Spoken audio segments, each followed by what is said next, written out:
राजमाता जिजाऊ भाकरी फॅक्टरीच्या शुभारंभानंतर मागच्या 15 दिवसात जवळपास 7-8 हजार लोकांचे फोन आले। आम्हाला आमच्या सोयीनुसार जेवण करण्यासाठी यायचं आहे, आम्हाला तिथे येऊन बसून जेवण करायचं आहे। ही सगळी मागणी मान्य करून आदरणीय अनेक आपल्या पत्रकार बांधवांनी पण सजेशन दिल्यानंतर आम्ही लोकांना एका ठिकाणी येऊन सकाळी 10 वाजल्यापासून ते रात्री 10 वाजेपर्यंत जेवणाचा आस्वाद घ्यावा यासाठी आपण ग्रामदैवत शिवयोगी सिद्धरामेश्वरांच्या नावाने श्री सिद्धेश्वर भोजनालय काढतोय। या युनिटमध्ये 10 महिला आमच्या बचत गटाचे काम करतात। आपल्याला माहिती आहे की लोक आता परत पारंपरिक जेवणाकडे चाललेले आहेत। पेंडपाला असेल, आंबाडीची भाजी असेल किंवा पिठलं असेल, उसळ असेल, अशा पारंपरिक भोजनाचा आपण लोकांना आस्वाद देतोय। 30 रुपयाला आपण पिठलं भाकरी, 2 भाकरी, धपाटे, पिठलं, चटणी। 50 रुपयाला जिजाऊ भोजन, 2 भाकरी, पिठलं, शेंगापोळी, भात आणि वरण।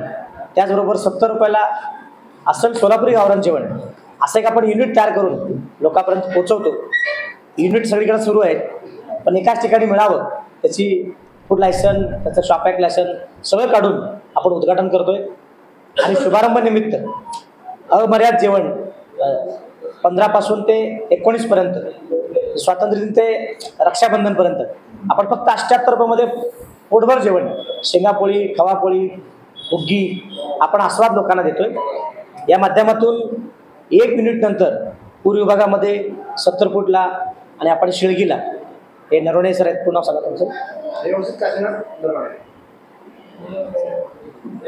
रेवणसिद्धी काश्मीर। आता आपण 8 ठिकाणी भविष्यात फ्रँचायझी ओपन करतोय। माझ्या पॅम्पलेटमध्ये पहिल्यांदाच वाक्य आहे, आमचे भरपूर शाखा निघणार असून उद्योजकांनी संपर्क साधावे। आमचं ब्रीद वाक्य आहे, जेणेकरून गरमागरम जेवण लोकांपर्यंत पोचावा। तर हा आपला उद्देश आहे। आणि येत्या 15 तारखेला स्वातंत्र्य दिनानिमित्त आमच्या सगळ्या भतकुंगी परिवाराकडून हा उद्घाटन सोहळा होतो। जवळपास 100-150 लोक बसतील असा हॉल आहे।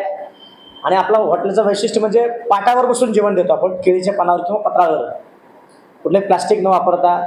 आणि जेवण पार्सल देताना पण स्टीलचे डबे किंवा आपण शिदोरी आणलेली आहे असं पण पार्सल देतो आपण। आज सगळ्यांना ही शिदोरी आपण देतो, त्या सगळ्यांना शिदोरी आणलेली आहे। एक वेगळी आपण संकल्पना राबवतोय, प्लास्टिक न वापरता।